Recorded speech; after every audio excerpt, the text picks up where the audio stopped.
I also applied to Google last year when I didn't get in. Go to their careers page and just look down for opportunities in whatever location you want to, and then upload your resume, upload in cover letter or anything that you want. If you apply to 10 companies, you will get a call back from 2 or 3, and then you will get interviews from maybe 2, and then maybe you'll qualify. And Google interviews are usually it takes a lot of time. Then they have 5 on-site interviews. अगर किसी चीज को दिल से चाहो तो पूरी कायनात उसे तुमसे मिलाने की कोशिश में लग जाती है. And this was so true for a small town girl Sampriti, who cracked Google's job at the age of 24 with a package of rupees 1.1 crore. She was born and brought up in Patna, Bihar, and did her schooling in Notre Dame Academy. Later, she went to Delhi to pursue her BTech in Information Technology from Delhi Technological University. Over there, she did multiple internships with institutes like IIT Delhi, Expedia, Merit Nation, etc. Obviously, her journey would be challenging. So in this podcast, we'll discuss how she was able to crack a job at Google and what made her unique at such a young age. So without further ado, let's get started. Hi Sampriti, welcome to the Growth Show. Super excited to have you here. First question to you is, you have gone through 50 interviews before landing your sort of dream job at Google. So what were these companies, and didn't you ever feel bogged down by, say, rejections? I'm sure there would have been acceptances, but a lot of rejections. So how did you deal with that? Yeah, sure. I feel in all of these interviews, initially uh, there was a lot of fear about how to face interviews, how to answer, and all of that. But I think as and when I started giving interviews, this was also my way to sort of take it as a practice, take it as a that the more I give interviews, the more I'll get better at it, and the more it should be natural for me to be solving questions in these interviews. So I took it like that, and of course there were a lot of rejections, and it did feel like very low moments. But I had friends, I had family I would just go on and cry in front of them, and it would be fine. And so, explain to us, how did you apply to Google? Did you have any references? Yeah, so usually, yeah, I do. I have a lot of seniors from college who I would go to ask for a referral, and they would give me a referral, and then I would go on a career portal and apply. But for this particular opportunity, I just applied randomly on their career page, and that is the most gap. That is the best way I would say to apply to any company, is to go to their careers page and just look down for opportunities in whatever location you want to, and then upload your resume, upload in cover letter or anything that you want. And then I was lucky enough to get a call from a recruiter back, and then they took this thing forward. So, did you want to apply to, say, Google London, or did you apply to multifarious roles and then this was one of it? Yeah, of course. So I think every software engineer has this dream, when we're little, that you want to get into your dream company or whatever. But of course, as and when we were trying out, I was trying out for a lot of companies, even in India.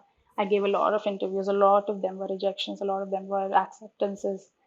But yes, when even in London, I applied to a lot of companies, and this happens. If you apply to 10 companies, you will get a call back from 2 or 3, and then you will get interviews from maybe 2, and then maybe you'll qualify in whatever. If you're well prepared, then you will qualify. Fair enough. So, can you take us through how the interviews were structured, how many rounds were there, and how much time did it take for you to get the offer letter? Yeah, so I think Google interviews are usually it takes a lot of time because they are, so the first thing that you directly, if you applied on their career page or wherever, then you get a call from the recruiter. The recruiter will schedule a call saying they want to take this forward, and then he would explain you the structure. So it's usually the first round is usually a tech, I don't remember exactly what it's called, but it's like a, they just want to check if they want to take you forward. So it's like a basic simple round tech interview, phone interview they call it. Yeah. So if you pass that, then they have 5 on-site interviews. So before COVID, what on-site interviews mean is they would usually call you to the Google office, and there the 5 interviews were held back to back. 45 minutes interview each, and all of these are technical. They don't usually ask you anything from your resume or anything else computer science related. All of these are data structures related. Uh, and when I say data structures, this is usually for the freshers role. I don't mean for seniors. Obviously, they would require different things maybe. So after these five on-site interviews, then you have team matching rounds. In team matching, they internally what they do is if you've qualified these five on-site rounds, then they would send your sort of package. They make a package of your good points, your bad points, and whatever. And internally, they would send this to all the teams that are hiring inside of Google. And then any of these teams, two or three of these teams would say that, yeah, they want to move forward with your candidature. And then they would let you talk to these managers, these three managers, and whichever team suits you best, you would finally be matched to that. Got And then it. finally, you would get the offer letter. So this entire process for me, I think it took 3 months. Wow.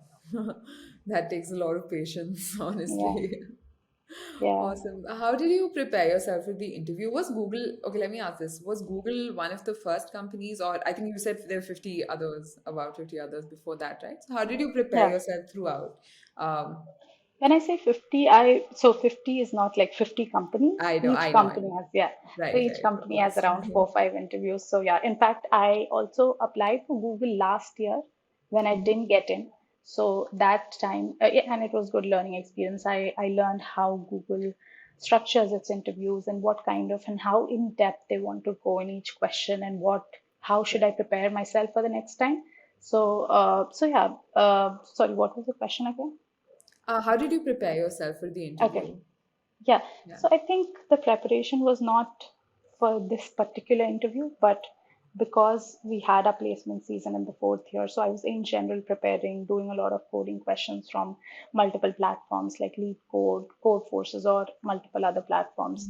So the preparation was always going on, and then for this particular, let's say when this opportunity came forward, I looked at previous years, what kind of questions they ask, and what kind of they expect, and how they what are the though I went through those questions and answers of people who have qualified, so that gives me idea of how to curate your answers and how well to understand each point that the interviewer is asking and how to approach those points. Fair enough. So, you were mentioning that you had interviewed previously. So, could you share some of your learnings from there? What is something you did differently this time? Yeah, of course. So I think understanding the question very well, like they want you to, let's say they give you a question and then they want you to look at it as a problem and then solve it in different ways, not only one approach that comes to your mind. So I think what I learned was to keep an open mind about it, that there could be multiple approaches and they want you to get to the best approach slowly. So the first question, so the first solution you give could be a very from scratch, Brute just force whatever, method, yeah, right? brute force method, whatever comes to your mind, and then slowly they want you to get to the best approach and understand each of these things of what you're using. You should also have a proper explanation of why you're using it.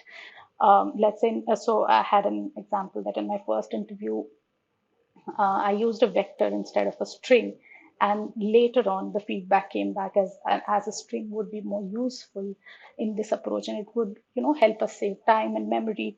So this would be a better approach. And then it was a very small thing, but I think after that, I started every problem that I was solving. I started looking at it very, like each and everything that I'm using, why I'm using this, and could there be a better approach of better data structure or better thing that I could be using for.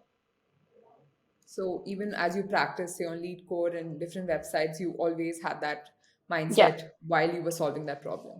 yeah, Okay, I definitely. think that could be a great takeaway. So, what does your usual day at Google look like, and what is the culture like there? Yeah, the culture is great. Everyone's super smart, super helpful. So yeah, it feels really great to be working here. So my day usually is I try to wake up as early as possible and try to get breakfast in the morning till 10 mostly, and then I start. If I'll look at my calendar, I'll see if I have what meetings I have for the day and what all. to have to complete. Then I have some notes of previous day. There are some left works, then I would try to complete that.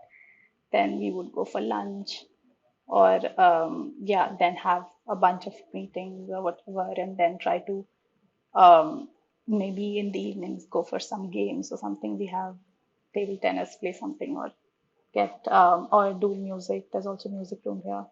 So yeah, there are a bunch of Awesome. distractions, but trying to uh, How do you channelize? I mean, of course, I think Google is famously known for its fabulous offices with multifarious activities. So how do you sort of still, not get distracted and channelize your energy to the work you do? yeah, it's actually very difficult. But then I feel we constantly realize that what we are here for and what is the Mhm. impact that we're making on the impact that we're making on people and how we're helping them.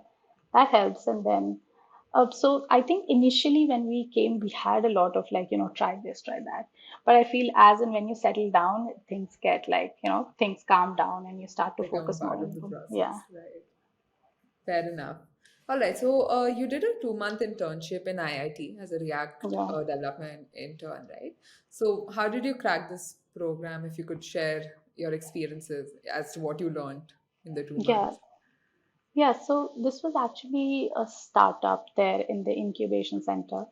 And it was a really nice experience because I also got to understand and experience the startup culture and how they work and how driven they are for the problem that they're solving, and Mm. how closely we interacted with the CEO, with the CTO, and it was so easy to discuss these problems with them, and how fastly things work. So all of these things were really great there.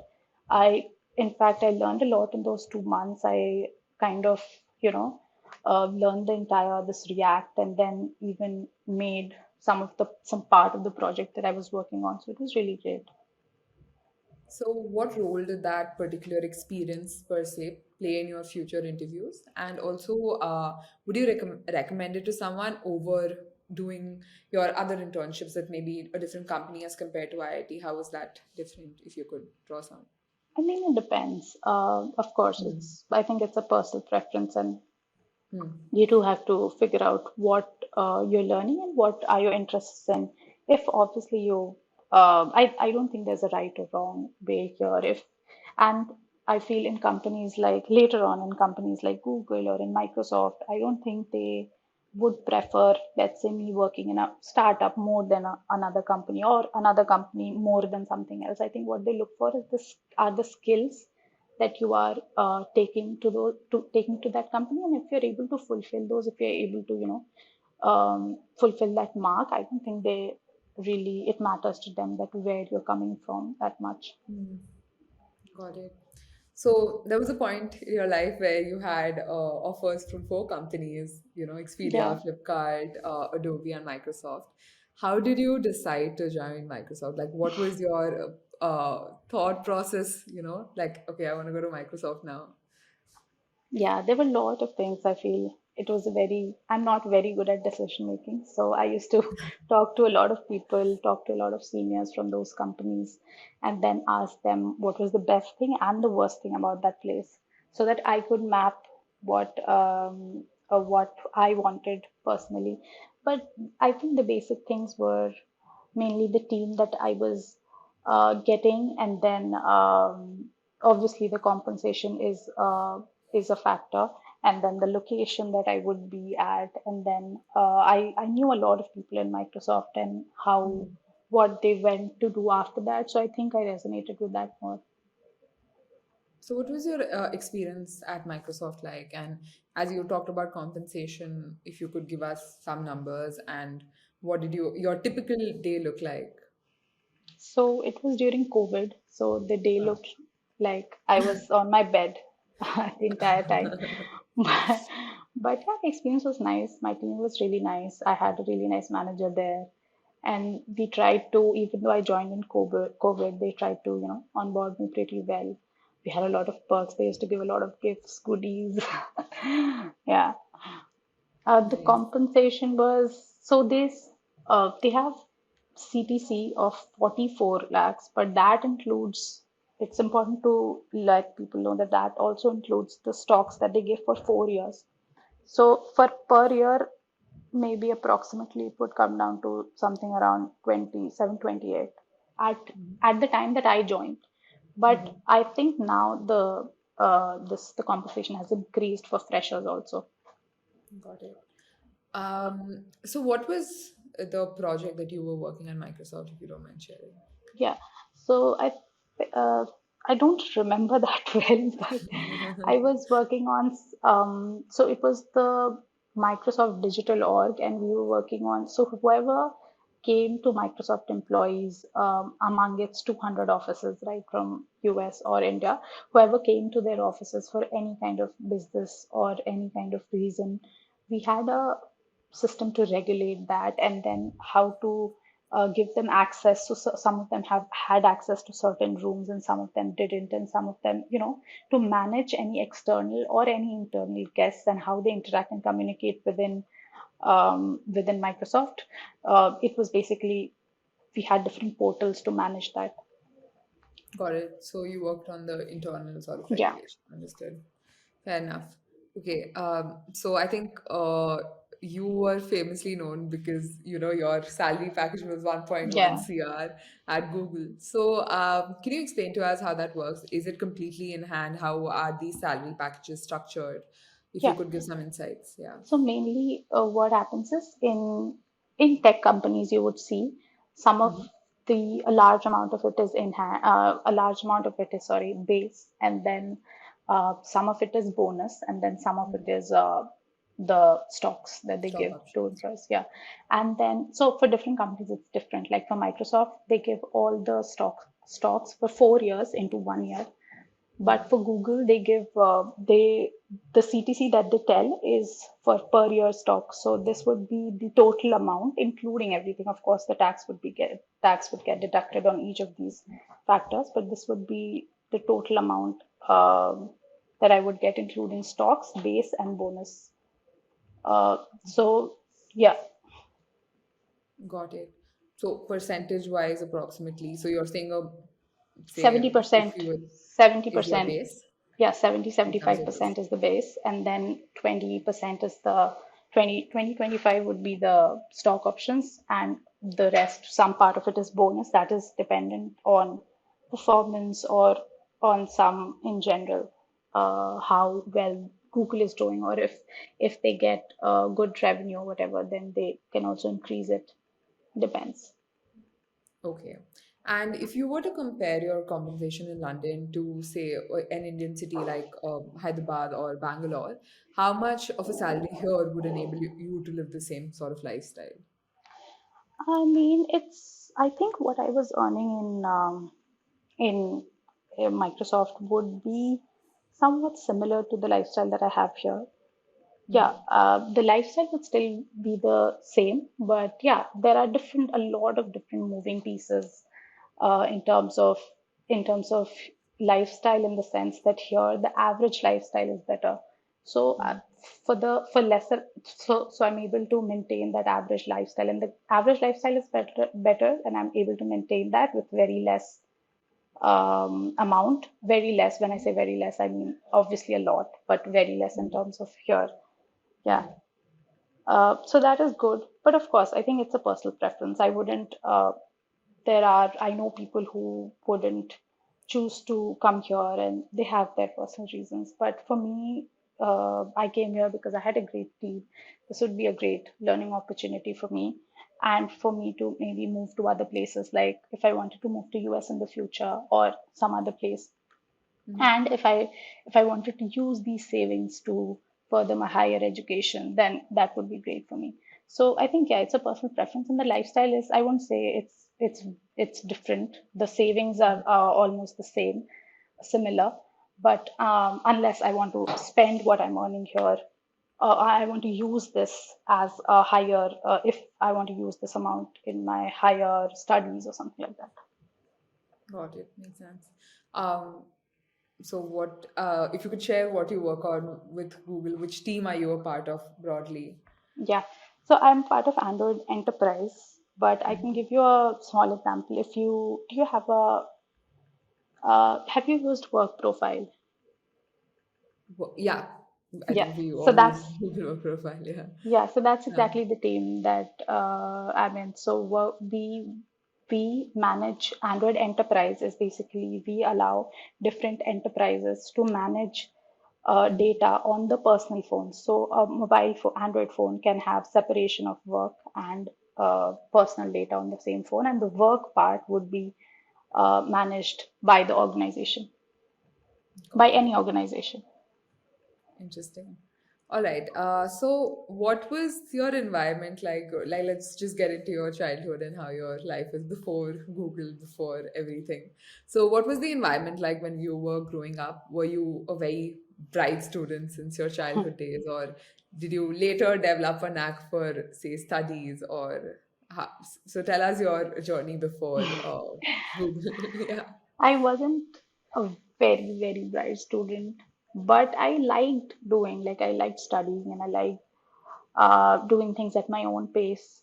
So I wouldn't say I was the topper every time, but I think I pretty much knew, I was confident enough. I knew that I was going to do something good. And I'd seen my mother and my father working, and I knew that I had to be grounded to what I'm doing.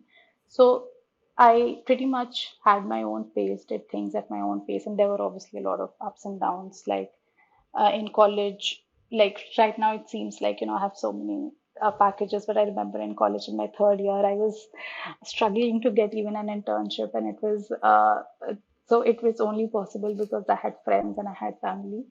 But yeah, I think if you keep working hard enough, things fall into place. Hmm. So, in your school days, did you face any sort of a pressure from your parents, and did they expect you to crack, the IITs and the IIMs? Of course, I think that's a mindset that Indian parents do have, that it'd be better Right. to, yeah, and especially the environment that we're in, it's too competitive. It's too, like, I can't even imagine 11, 12 going through that pressure I again. know. That's too competitive. But I think we need to change that as a society. And of course, I think that's also because both sides, like, of course, parents want children to do that because there are a lot of people who would give you respect because of that. And yeah, so I think it's a cycle that we need to understand. Fair enough. Yeah, I think it is Indian. I think it's there in the mindset. If your kid wants to become an engineer, you automatically sort of Yeah. take that route. Yeah, but But I think, I think yeah, things are changing now, and and definitely. everyone should understand that.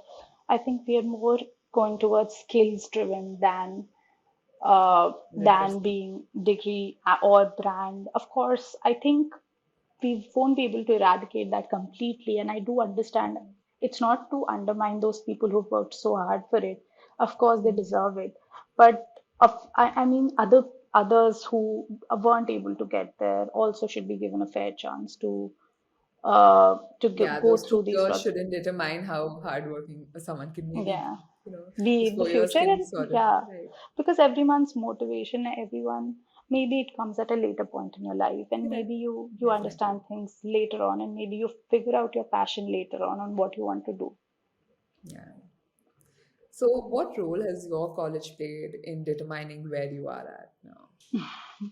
So I feel the best thing that college gave was seniors and friends and that kind of network, to be able to see those dreams, to be able to see that, okay, these are the people around me who are getting into these companies, these are the people around me, and I can ask them, I can just, go to them anytime and ask for them that how is it possible. And so I was able to build that confidence that I can do it too. It's not very difficult, and I would like to tell this to everyone that it's not difficult. If you know someone, or if you are able to talk to someone, you will get to know that nobody did something impossible. It's just that they worked for it, and they tried to figure out a direction, tried to figure out how to reach there, and everyone can do it. Can you take us through what exactly an ideal tech resume should look like, especially when you're applying to the likes of Google's, Microsoft's, etc.? Yeah, so I think what I would suggest is obviously have your best side up and put your best experiences in a one page, not exceed one page. But yeah, when I say best, I don't mean all. There's a lot of when we and I would take you to both sides. So I remember when I was in third year, I didn't have any experience. I had like barely one or maybe two experience. So when you're at that stage and when you're really looking for a really good thing, I would suggest that you put as much as you can, even though, it does feel like, oh, maybe this is not good enough. But when you're at a later stage, when you have had a lot of experiences, or when I was in my fourth year and towards the end, I felt like, yeah, then you should really filter out what you need to remove. So maybe at that point, your best experiences on what would look good for the company that you're applying to. So there are a lot of other factors in the sense that so what I had was first three experiences, whatever the best experiences were, Microsoft, Expedia, and then the IIT. Then I had three of my projects that my best projects that I've worked on, and some projects which could really spark good conversations with interviewers, and those projects which really, which I knew very well, and those were really interesting for a discussion, those kind of projects. And then I had a publication that I did in my college for the last year, and then there was two or three positions of responsibilities, which could show that some kind of leadership and some kind of interaction. Also, you're good at that. So I think it should be a balanced resume. You can put your best things, whatever you feel like, and not all of it. Also, I would suggest don't put all of it. Fair enough. So you told us how to apply when you apply to companies like Google, Microsoft, etc. Their career page is the best way to go about it. But is there an alternate route which could sort of, I think, yeah, referrals can be, but is there, apart from that, an alternate route to apply to these companies? Yeah, so I mean, when I say career page, you also, when you're applying through the career page, you can also attach a referral from an employee if you can get, that would be great. But other than that, obviously, there are a lot of on campus opportunities, or I'm guessing there's a lot of hackathons these times, or there are a lot of separate quizzes that these companies have. Mhm. Um, and obviously, when there's an on-campus hiring going on, they would, if you are able to apply, find the link for that job posting, you can directly apply there. Or in my case, I also had some friends who I got the HR recruiter's email address and mailed a lot of cold. I did a lot of cold emailing to a lot of people, and then one of them got it and they replied. So I think, yeah, there isn't, I won't say there isn't one perfect way, but I think you would have to look for opportunities wherever you find, maybe on LinkedIn, maybe on email, or just try looking out for these. There are a lot of women centric also opportunities that would give you, yeah, there are different hackathons, different quizzes, programs for girls, especially. And then there are a lot of these companies keep. So I think if you're looking out for opportunities, be aware of what are things going on, which company is hiring right now. So yeah, that's also important.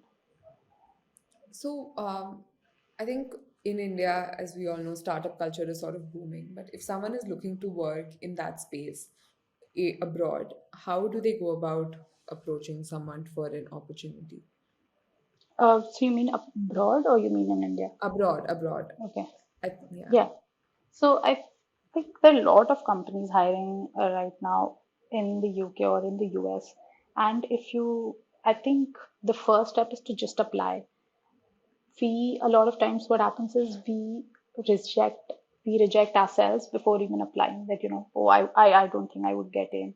And I did that a lot too. But then I talked to some people, and then I realized that, yeah, I think we should apply. Let's just apply. If we get nothing, it's fine. There's no loss. So I think the first step is applying, and then going forward, I think, and yeah, so the first step would be applying, and obviously, like, this preparation of getting into a company is not like, when the company comes, then I'm going to start preparation. So this preparation has to be continuous, and only if you have enough preparation and an opportunity comes suddenly, you'll be able to grab it and um, approach it in the right way.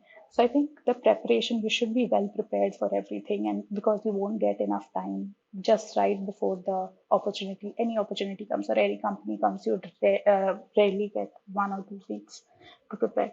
So if you're well prepared, you've worked enough, and an opportunity comes, and then you'll just be able to do it. And one more thing, so I think there have been a lot of opportunities which there will come a lot of opportunities, and you should also not get disheartened if you don't get into one, because there's always space for a lot of people here, and you may not be able to get into one, but you will be able to get into another. And the mindset should be to grow. So it's not like I was very disheartened when I was in Microsoft, or if when I was in another company. I was always looking for opportunities to grow and do better. And even now, if someone would tell me that if there's a better opportunity in terms of anything, I would try to go for it. Not immediately, because that would not look very nice. But if after some time, you should always look for opportunities to grow.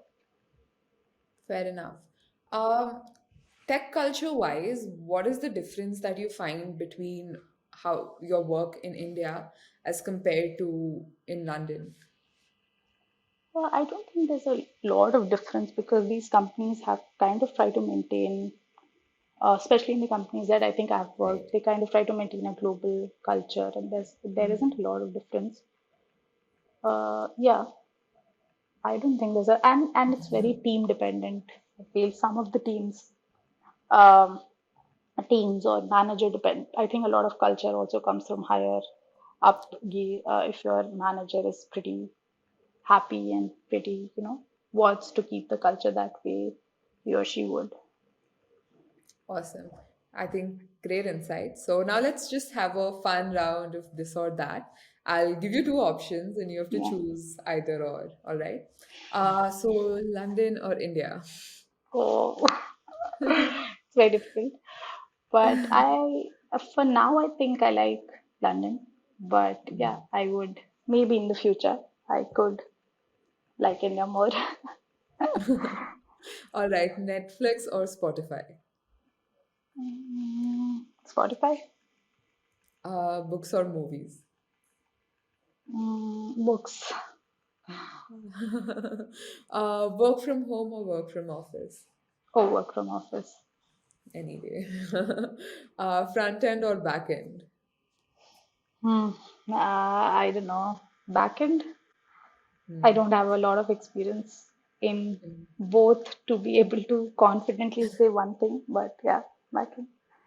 And Hollywood or Bollywood? Ah, Bollywood any day. Awesome. So, any parting thoughts for all the budding aspirants out there who want to get into tech companies? Any words of wisdom, any motivation? I think we all get really bogged down, especially placement season is that one time Oh where God, yeah, your peers are just getting in companies and then you're honestly, as you said, criticizing yourself more than you need to. And yeah. so, any words of advice for them? Yeah, I think it gets really difficult, and it happens to, honestly, it happens to all of us. It happens to everyone. So it isn't, I haven't seen a single person who is 100%, like, oh, I'm just gonna nail it. It happens Right. to all of us, and you're going to, I feel everyone, everything is going to fall down into place. Just have patience and work for it. Keep working for it. Don't lose hope. And yeah, you're just gonna find what you like. I think that's also important, to figure out what you want initially. And I wouldn't say something is good.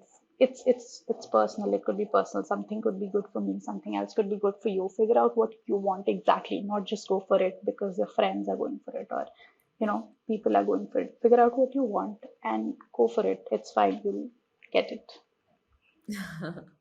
if you Awesome. work. Right. It was great talking to you. I think a lot of great insights, very, I think, well put out answers.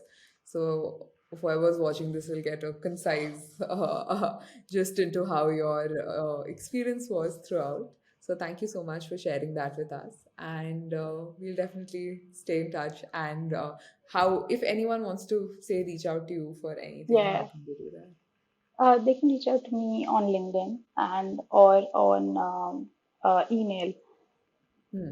Okay, we'll leave that Yeah, in the description yeah, for the viewers. So thank you so much, Sampriti. Thank you, Richa. It was great being here. Wow, that was a truly inspiring journey. So, Sampriti, you have shared with us how you don't need a degree from an IIT or an IIM to crack a job at your favorite mark company.